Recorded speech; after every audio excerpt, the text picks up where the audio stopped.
The town of Hollow Creek had always worn its silence like a badge of honor.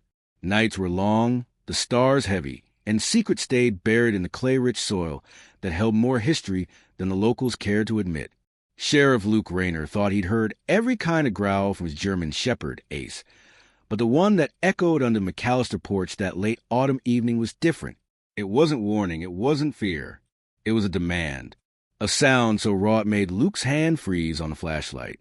The others laughed it off. They shouldn't have. If you enjoy stories where loyalty and secrets collide, consider following along for more. Your quiet support means more than you think. The boards creaked under Luke's boots as he stepped onto the sagging porch of the McAllister house. The place had been empty for years, the paint long since peeled to gray, the windows clouded with dirt. Most of Hollow Creek avoided it. Rumors swirled about what happened inside after the old couple passed, and no one wanted to dig too deep. But a missing girl changes the rules. The girl, Sarah Cole, 17, hadn't been seen since Wednesday. Her mother sat on the steps of the sheriff's office every morning, eyes red, insisting Sarah hadn't run off like some of the others. She swore her daughter was taken, and Luke believed her. Ace, the K9, padded in circles around the porch, nose close to the ground, tail stiff like a wire. His growl started low, vibrating against the wooden planks. "Easy, boy," Luke muttered, shining his flashlight across the warped floorboards. Dust motes swirled in the beam. Deputy Carla Hughes leaned against the rail, trying to look casual, but her hand rested near her sidearm. "Maybe he smells a raccoon nest," she said.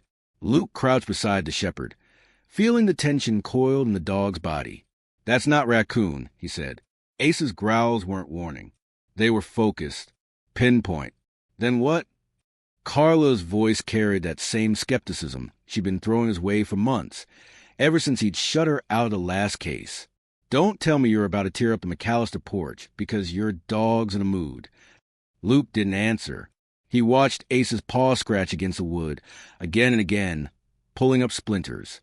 The shepherd's teeth flashed white as he gnawed the edge of a plank. "Jesus," Carla muttered. "He's going to rip the whole thing apart."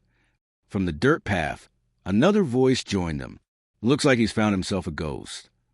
Luke glanced up. Nathan Hale leaned against his truck, arms folded, cigarette burning between his fingers. The man had a knack for appearing where he wasn't wanted. He wasn't law enforcement, wasn't anything official, just a local who knew how to get his hands dirty. Nathan dealt in junk cars and black market liquor, but when Luke needed things handled quietly, Nathan was the one he called. "You shouldn't be here," Luke said. Nathan smirked. "Neither should you, Sheriff, unless you've got a warrant to dig up that porch. Or maybe you think Ace here's your probable cause." Carla straightened. "What do you want, Hale?" "Same as you. To find the girl." He flicked his ash into the dark. "Her brother came by my garage yesterday. Asked if I'd heard anything. Poor kid's desperate. I don't like seeing that." Luke studied him for a beat, then turned back to the dog. Ace had worked a paw under the edge of the board and was clawing with frantic urgency.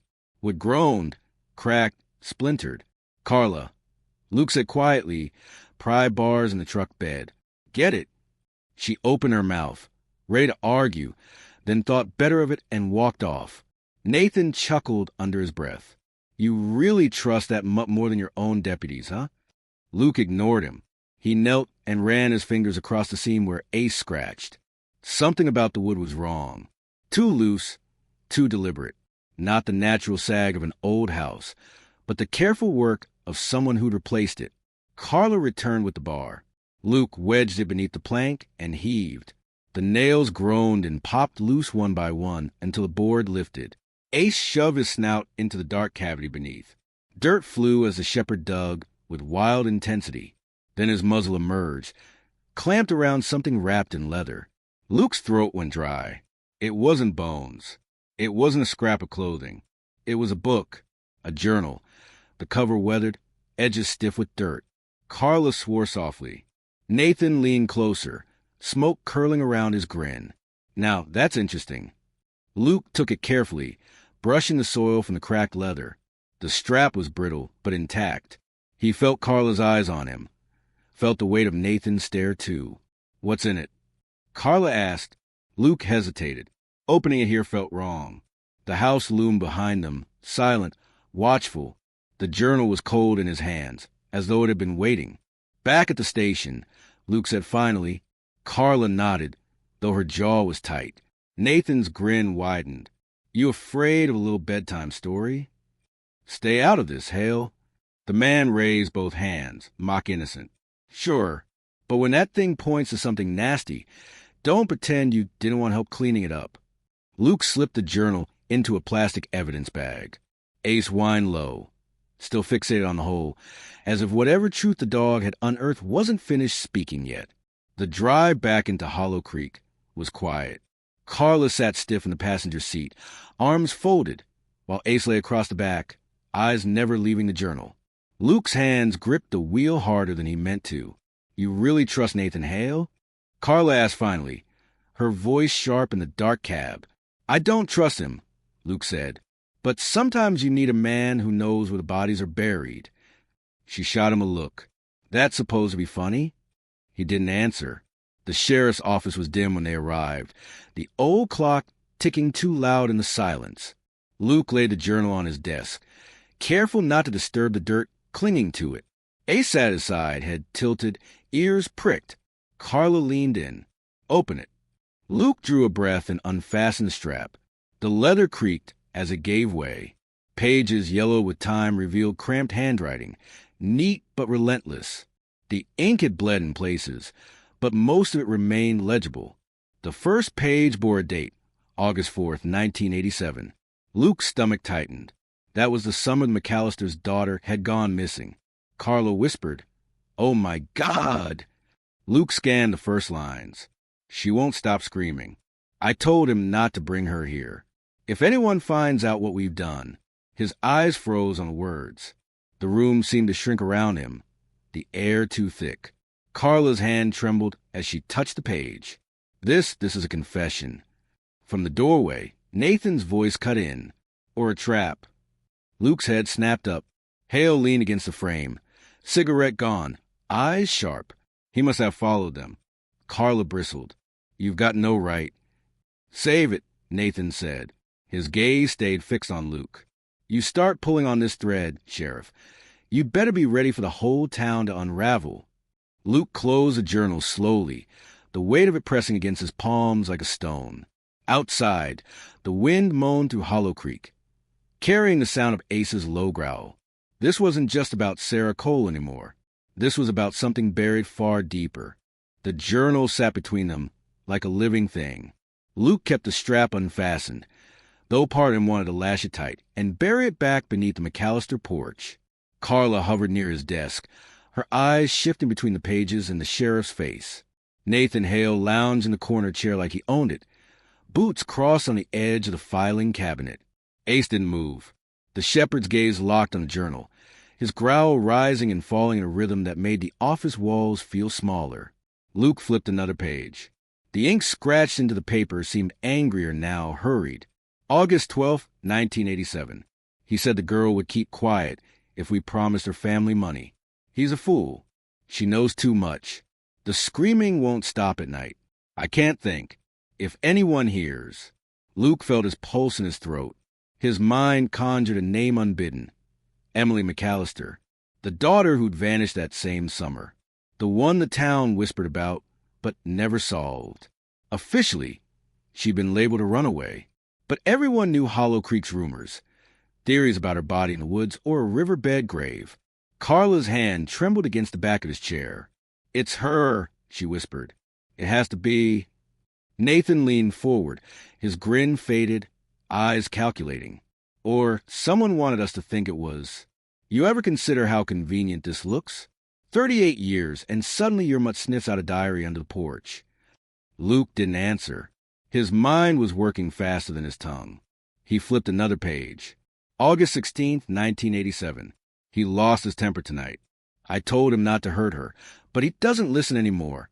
He says we'll finish it tomorrow. I feel sick. If anyone ever reads this. The entry ended mid-sentence, the ink streaking off into a jagged line. Luke closed the journal with a snap. His breath came sharp through his nose. Carla broke the silence first. We need to test it. Paper analysis, ink dating, fingerprints. No labs. Nathan cut in. Both of them turned toward him. Luke's voice was low. Why not? Because, Nathan said, leaning forward, if that diary is real, you just uncovered the biggest skeleton Hollow Creek's ever had. You think the Cole girl's disappearance was bad for the town's reputation? Wait until word gets out the McAllisters kidnapped their own daughter's friend. Or worse. People in this town don't want truth, Sheriff. They want quiet. Carla's jaw tightened. You'd rather cover it up? Nathan gave her a thin smile. I'd rather live. The fluorescent light buzzed above them, casting everything in a flat, cold pallor. Luke rubbed his temples, but the words on the page had already carved themselves into his mind. The next morning, Hollow Creek woke under a sky the color of lead. Rain threatened, but never came. Sarah Cole's mother was waiting again on the steps of the office. Her hands clasped so tight her knuckles had gone bloodless. Sheriff, she said as he tried to pass, have you found her? Please, you have to tell me something. Luke hesitated. He couldn't tell her about the journal. Not yet. But looking into her eyes, he felt the guilt eat deeper. We're working every lead, he said carefully. I promise you we won't stop. She searched his face for something, truth maybe or a lie worth believing. Then she nodded slowly and let him pass. Inside, Carl was already at his desk. The journal opened despite his order to leave it sealed. You ever wonder why it stopped mid-sentence? She asked. Luke hung his hat on the rack. Whoever wrote it got interrupted. Or silenced, she countered. Sheriff, if this diary is real, someone killed to keep it hidden. That someone might still be in this town. Ace whined softly near the door, restless. Nathan arrived 10 minutes later, uninvited as usual. His boots left muddy streaks across the tile. He tossed a folded newspaper on the desk. Yesterday's edition from a town 30 miles away. Another girl missing, he said. 18. Same story. Gone without a trace. Luke frowned. You think it's connected? I think Hollow Creek has a pattern, Nathan said. And that journal might tell us who started it. Carla shot him a look.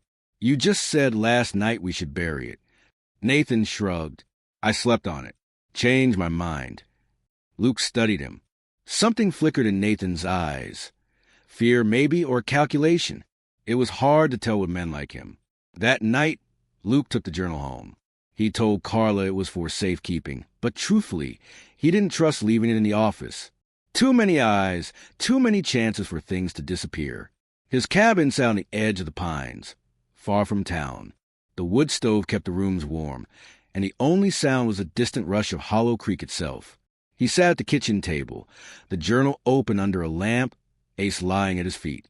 The later entries were shorter, frantic. August 19th, 1987. I can't keep this inside. If I don't write it, I'll lose my mind. He says it's too late for her. That nobody will believe us if she talks. He says we have to make it look like she ran. God help us. God forgive us. Luke flipped the page. August 20th, 1987. Tonight's the night. He's digging in the woods.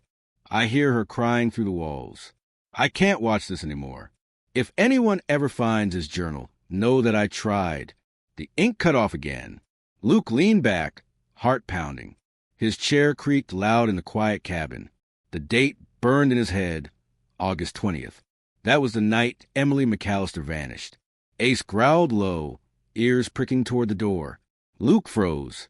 He hadn't heard anything, but the dog's hackles were raised. The shepherd moved silently toward the window, body tense. A crunch of gravel outside. Luke slid his hand toward the revolver on the counter. He killed the lamp, plunging the cabin into shadow. Through the thin curtains, headlights swept across the trees. A truck slowed at the end of his drive, engine rumbling, then killed its lights. For a long moment, nothing, only the sound of Ace's growl vibrating in the dark. Then boots on gravel, a figure moving toward the porch. Luke's heart hammered, but he kept his breath steady. He waited until knock came, 3 slow raps that echoed like gunshots. He edged to the door, revolver hidden at his side. Who is it? A voice answered, low, almost mocking. You're reading too much, Sheriff. Nathan Hale. Luke opened the door a crack, Ace pressing against his leg. Nathan stood there, shadowed in the moonlight, his expression unreadable. You planning to sneak around my place at midnight? Luke asked. Planning to warn you, Nathan said. His gaze flicked toward the journal on the table behind Luke. That book's a curse. People died to keep it hidden. If you think they won't kill again, you're a fool. Funny, Luke said coldly. Sounds like you know a lot about it. Nathan's jaw tightened. You think I'm the only one with skeletons in this town? You think Carla's clean? Or you? Luke's grip on the revolver tightened, but he didn't raise it. Nathan stepped closer. Burn it, Sheriff, before it burns you. Then he turned and walked back into the night, leaving only the echo of his boots on the gravel. Luke didn't sleep. He sat with a journal until dawn. Ace curled at his feet, the words inside carving deeper into his mind. By morning, he knew one thing with certainty. Whatever the McAllisters had done in 1987, it wasn't over. And if Sarah Cole was still alive, she didn't have much time. The forest pressed close around Hollow Creek, dense and restless under a slate-colored sky. Sheriff Luke Rayner drove with one hand tight on the wheel, the other resting near the journal on the passenger seat. Ace stood braced in the back, his body rigid, nose pressed to the crack of the window. Luke hadn't told Carla where he was going. After Nathan's midnight warning, trust felt brittle. But the words in the journal wouldn't leave him. He's digging in the woods. 38 years ago, something had been buried out there. And Luke knew if he didn't follow that trail now, Sarah Cole might end up just another name whispered in town for decades. The dirt road gave way to ruts and roots. He parked by the tree line, killed the engine, and listened. Hollow silence, broken only by the trickle of water in the distance. The same creek the town was named for. Find her, Luke whispered, unclipping Ace's leash. The shepherd bounded forward, nose low, weaving between the trees with sudden bursts of focus. Luke followed, boots crunching over damp leaves, the journal heavy in his coat pocket. Minutes stretched. The forest grew thicker, darker. Then Ace stopped dead. His growl rolled low, deep in his chest. Luke stepped closer, heart pounding. Ahead, half hidden under brush and years of moss, was a faint outline of disturbed earth, long, narrow, the shape of a grave. He dropped to one knee, brushed the soil. It was old, but the ground had been moved again more recently. Someone had been here. Behind him, a branch snapped. Luke spun, revolver raised. Carla stood at the edge of the clearing, her service pistol pointed at the ground, her expression unreadable. You followed me, Luke said. You left without a word, she shot back. What was I supposed to do? Pretend this didn't matter? Her eyes flicked to the disturbed soil, then to the bulge of the journal in his coat. You found it, didn't you? The place. Luke kept his gun low, but ready. Why do I feel like you already knew where to look? For a beat, the forest held its breath. Carla's jaw clenched. Because I did. The words hit harder than any bullet. Luke's voice roughened. What the hell are you talking about? Carla stepped closer, her face pale, shadows deep under her eyes. My father worked the McAllister farm back in the 80s. He drank too much, talked too much. One night, I heard him fighting with them. He said, "You'll get us all killed if this girl talks." I was 9, Luke. 9. I didn't understand. I kept my mouth shut because he made me swear. Luke's got twisted. Carla, sharp, stubborn Carla, had carried this for decades. You could have told me, he said. Her eyes flashed. And what? Be the girl who accused half the town of murder with nothing but a drunk man's word? My father's dead. And now this journal proves it. Everything I feared is true. Before Luke could answer, Ace barked furiously. The dog's body whipped toward the trees, teeth bared. A figure stepped into the clearing. Nathan Hale. His rifle hung loose in his hands, but his eyes burned cold. Guess the family's secrets are spilling faster than you planned, Nathan said. And I can't say I'm surprised it's Carla sitting on them.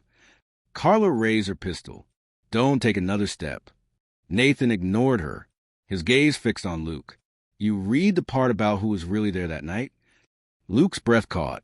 What do you mean? Nathan took a slow step closer, rifle angled down but ready. That journal wasn't written by one of the McAllisters. It was written by their neighbor, the one who helped them cover it up, the one who dug the hole. Luke pulled the journal from his coat, fumbling through the later pages. His eyes snagged on a detail he hadn't noticed before, an entry signed with initials. Not MM from Margaret McAllister, but JH. His stomach dropped. Carla whispered, James Hale. Nathan's mouth curved into a bitter smile. My old man, Sheriff sainted drinking buddy. Did Luke ever tell you that? The wood seemed to lean in, crushing, suffocating. You knew, Luke said slowly. I suspected, Nathan replied. You think I stuck around this rotten town for the charm? No, I've been waiting, watching, because when that book finally came up, I knew it would point straight to my blood. Carla's voice cracked. So you killed Sarah Cole? Nathan's grin vanished. No, but someone did, and you're both too blind to see who's still pulling the strings. Ace barked again, snapping the air. Luke's finger hovered near the trigger, but his mind was racing. If Nathan was telling the truth, the journal hadn't been written by the McAllisters at all. It was Nathan's father who confessed in secret, then hidden it under the porch where he used to drink cards with them. A movement caught Luke's eye. From the opposite side of the clearing, a girl stumbled into view. Mud streaked across her face, wrists raw from rope. Sarah Cole. Carla gasped. Luke surged forward, but Nathan snapped the rifle up in an instant. Don't move. Nathan barked. Sarah's voice was hoarse, broken. Help me, please. Every instinct screamed at Luke to charge, to tear Nathan down. But Sarah's wide, terrified eyes held him frozen. Nathan's jaw worked.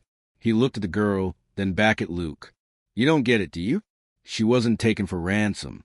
She was taken to shut her up, just like Emily, because she found out what her parents were hiding. Luke's throat tightened. What are you talking about? Answer yourself. Nathan snapped. Sarah shook her head violently, sobbing. I didn't mean to see, I didn't mean. Carla's pistol wavered. Nathan put the gun down. Or what? His laugh was sharp, hollow. You'll shoot me and then what? Sheriff here buries the truth again, just like they buried the last girl. The standoff stretched, raw and electric. Ace barked, lunged, and in that split second, Luke made his move. He dove, slamming his shoulder into Nathan's arm. The rifle cracked, the shot splitting the trees, birds exploding from the canopy. Carla grabbed Sarah, dragging her to cover. Luke and Nathan hit the dirt, grappling, fists and knees in fury.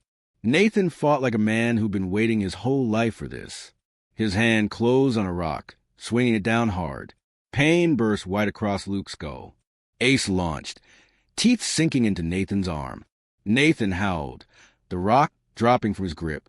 Luke shoved him back, wrestled the rifle from the dirt, and leveled it. Enough! Luke roared, chest heaving. Nathan's face twisted, blood dripping from his sleeve. His eyes were wild, broken. You think killing me fixes it? You think Hollow Creek wants the truth? They'll bury you too, Sheriff. Just like they buried Emily. Luke's finger hovered on the trigger, but something in Nathan's voice stopped him. It wasn't triumph. It was despair. Carla stepped up beside him, gun still raised. Luke! But Luke lowered the rifle. No more graves. Nathan's laugh cracked, hollow as dry wood. He staggered to his knees, clutching his bitten arm. You'll regret it. Luke didn't answer. He went to Sarah, cut the ropes from her wrists. She collapsed into his arms, trembling. It's over, he whispered, though the words tasted like ash. Sarah survived. The Cole family's kitchen light burned late into the night as neighbors gathered, half in relief, half in fear. Rumors swelled, twisting faster than Luke could chase them. Some said Nathan had kidnapped the girl. Others swore the McAllisters' ghosts were stirring.